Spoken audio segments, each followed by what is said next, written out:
Richard's Hurricane USA. I'm the head of the drone and robotics program. I've been operating the Elios now for right around 2 years, doing a lot of exciting stuff in oil and gas, flying confined spaces, but primarily flying in the presence of hydrocarbons on a regular basis. So a lot of Class 1, Division 1, and Division 2 areas. We've had to create a pretty robust mitigation strategy in order to be able to do that, though.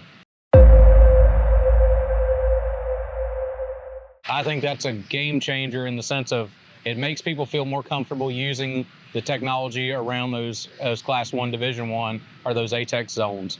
It's going to give you that in-flight data that you can use to enhance your mitigation strategy. It's not going to be the standalone for the mitigation strategy, but it's going to give you that enhancement that gives you the edge over any other aircraft. So those gases are very potentially harmful, when we have anything that potentially could ignite that atmosphere.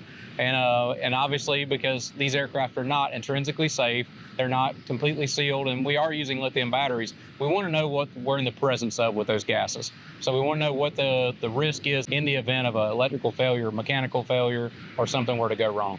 So the biggest value is knowing what the atmosphere around the aircraft is at any given time. We really need to know when we're in the presence of those explosive gases or those potential flammable gases and what those concentrations of that flammable gas are in relation to the explosive limit.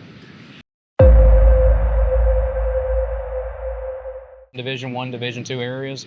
And for those that don't understand that nomenclature, those Division 1 and Division 2 areas, Division 1's a high likelihood of the presence of a gas or release of gas at any point in time, and Division 2 being the lower likelihood, but there still being a chance for release. It's definitely going to help sell more work. It's going to help push this thing into more locations where people are more comfortable with the technology now than they were before. That's going to be a huge win for us as well. An LEL detector is going to be on every aircraft we own as soon as it's available.